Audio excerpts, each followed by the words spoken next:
You found it. Your home for the best content on your favorite team, the Fighting Tigers of LSU. Do us a favor. Subscribe to the channel. Leave your comments below.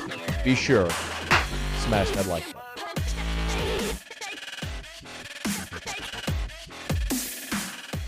LSU losing overtime to Arkansas 16-13.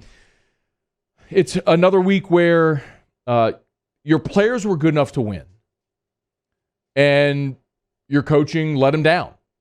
Ed Ogeron said that as plainly as you could possibly say it after the game, and he's right.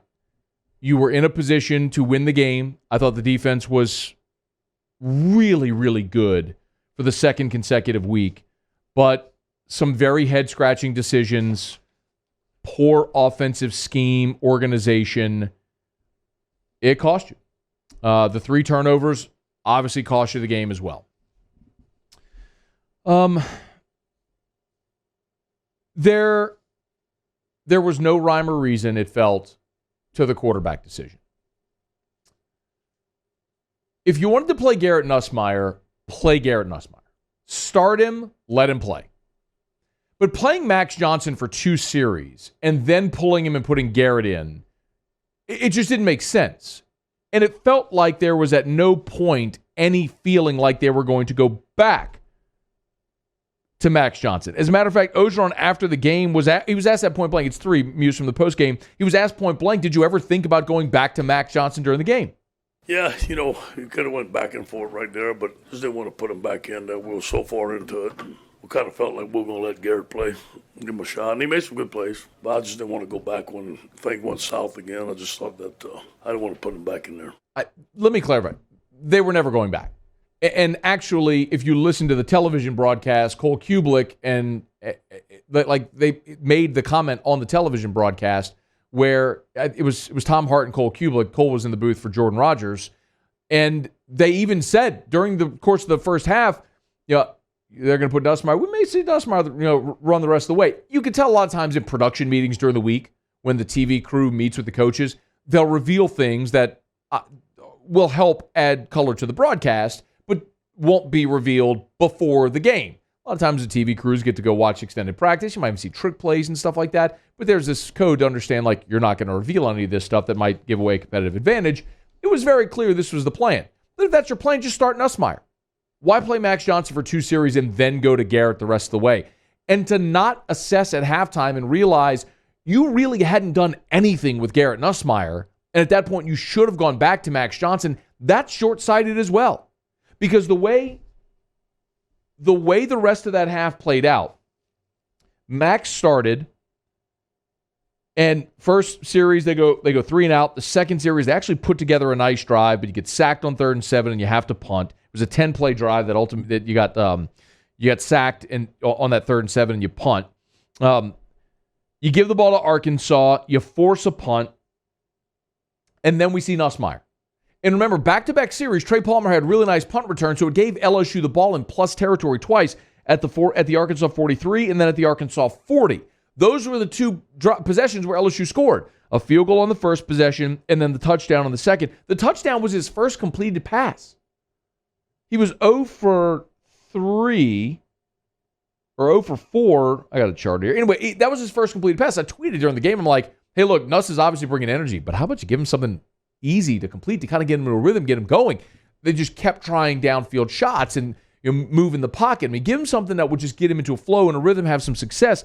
It just wasn't there. And that shows, again, Jake Pete's shortcomings. But, man, they didn't threaten again. The 3 and out, in their first possession of the second quarter, the Ty Davis Price fumble, you completed the pass to Besh, you had the pass to Mashburn, which got you down to the 18-yard line, and then you go Wildcat, which, again, why are you running Wildcat when you have not run Wildcat all year and you choose to do it in the red zone? I mean, Ogeron was, today when he met with the media, he mentioned it after the game. He was asked again today about that Wildcat situation. He even said it shouldn't have happened in that situation. You can play the post game one if you have views. No, I don't think it was just very good for us to put Ty Davis back there. Wildcat, we never did it all year because the fumble could have went up 17-3. Wish could have had that call back. At that point in the game, LSU was dominating the yardstick was so heavily weighted in LSU's favor at that point in the game, and you're up one score. You were one busted play away, one mistake away from being in a tie game. That's exactly what happened. KJ Jefferson he dodges Damone Clark on a beautiful blitz. Clark just missed the tackle, man. Jefferson rolls, there's a bust, and there's Dominique Johnson downfield. He catches the ball and walks into the end zone. Now you're going to tie a ball game, and the entire complexion of the game shifted. But at halftime, I don't know that there was any reason to stick with Garrett Nussmeier. I mean, at that point, after you went up 10-0, LSU had 3 first downs the rest of the half. I mean, there wasn't clearly the plan was to go 2 series with Max, let Nuss have the rest of the game. My point is, why wouldn't you either just commit to Nuss the entire week that he's going to be the starter, give him the starter reps, and give him his shot? Or if you were really evaluating the flow of the game, you should have gone back to Max to start the second half. And that's not with the benefit of hindsight. It's because the guy who was in there had thrown he was 50% completion, and aside from the one twirly-whirly touchdown pass, they really hadn't moved the ball. So, and both of those possessions where they got points were on a short field. You dominated the first half, just like last week, but you just didn't have a lead, you didn't build a cushion, and ultimately the turnovers cost you in that ball game. The fumble, the 2 interceptions. A couple of observations, specifically with quarterbacks. It's very clear this job is not settled for next year. That goes without saying. You can't help but wonder what if TJ Finley hadn't transferred. I mean, we had that conversation when Miles Brennan got hurt, but now with Miles out of the picture, neither Max or Nussmeier have done enough at this point where you look and say, yep, that's your guy going into the next year. So you have those two, presuming they're both back, assuming you're bringing in 5-star Walker Howard. He should have an opportunity to compete for this job. And I would guess whoever the coach is, the next coach is going to tap into the transfer portal. Just if you're looking for a case in point, look at what's happening at Tennessee right now with Hendon Hooker. Hendon Hooker fits exactly what Josh Heupel's trying to do. And that offense is wide open, blow and go, and that kid's making plays. They brought in Hendon Hooker from Virginia Tech and Joe Milton from Michigan. They brought in 2 Power 5 transfer quarterbacks that had played football. Who's that guy for? I don't know. We'll go find one. It worked out the last time when you went and got Joe Burrow. I'm not saying you're going to get Burrow, but maybe you bring in a guy that has experience as a starter, might competently add another veteran body to the mix in that quarterback room next year. I do think Durante Jones deserves a lot of credit. This defense the last 2 weeks has really played well. The oddity is the oddity about the defense playing well is they've gone to more of a 3-4 front. And that's why Mike Jones is playing more. Mike Jones is playing outside linebacker in sort of a 3-4 look. Ed Ogeron effectively ran Dave Aranda out of here because he wanted to go back to a 4-3. And then today, play this one, would you? It's number 7. Play number 7. This is Ed Ogeron explain, because someone, I don't know, forgive me, I don't know who it was who asked the question, but someone asked the question specifically about, is the reason your defense is having success now because they've gone from a 4-3 to a 3-4?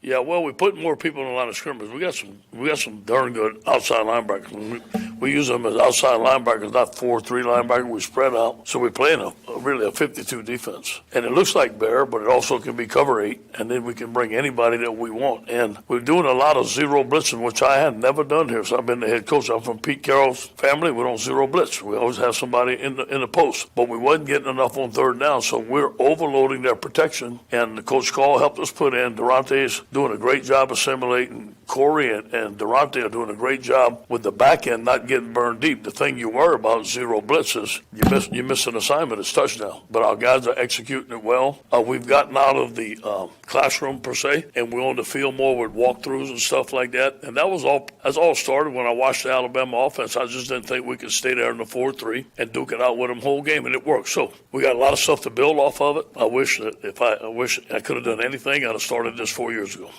He did at one point say you can't stop the run in a 4-3 unless if you have Cortez Kennedy and Russell Maryland. Did you have that one? Did you cut that? All right. It's okay. I think it's I think it might be 14. Try 14. That one might be it. I told the guys we got to change. Going into Alabama, we have to change. And I was looking at the front because that's my expertise. And we weren't stopping the run. It's hard to stop the run in 4-3. It really is. You got to just do different things. Or have Cortez Kennedy and Russell Maryland. And we don't have them yet. Okay, but I knew some defenses that we could put in that would be better against the run and give them they had to change their blocking schemes. So while I was doing that, other people were researching that. Coach Call came up to me, and it was a Friday morning. It was during the open date. And he says, Coach, I've got these blitzes. I know they're going to get home. All right, I don't care. That's enough. I don't even care. He said you can't. It's hard to stop the run in a 4-3 unless you have Russell Maryland and Cortez Kennedy. You ran Dave Miranda out of here because you wanted to run a 4-3, and you don't have the personnel to run a 4-3?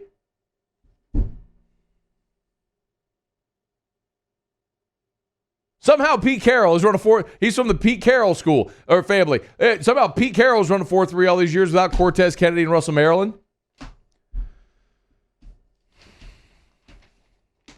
Coaching, y'all. Anyway, it's just so God just doesn't have a clue. But credit Durante Jones for using the personnel he has the way he has the last couple of weeks. They allowed 20 points to Bama. I know it's net 6 rushing yards. That was sack adjusted. It was somewhere around 50 yards. Arkansas, you held them to 16 points, 141 rushing yards, but they were averaging almost 300 rush yards a game. You held them like half their rushing total. It's incredible. And so much of that was KJ Jefferson on busted plays in the second half. So they've really done well. A couple of other observations from the game. You just desperately miss Kayshon Boutte. There's no way around it. Kayshon Boutte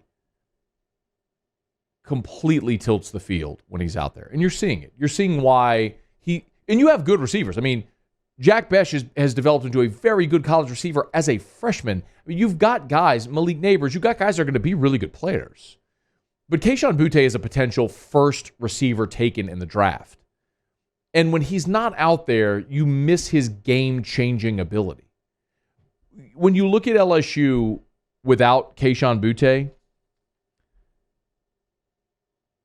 they lost him in the Kentucky game. The next week, they scored 49 against Florida. But remember, they only threw for about 130 yards in that game. That was Ty Davis Price rushing for damn near 300 yards.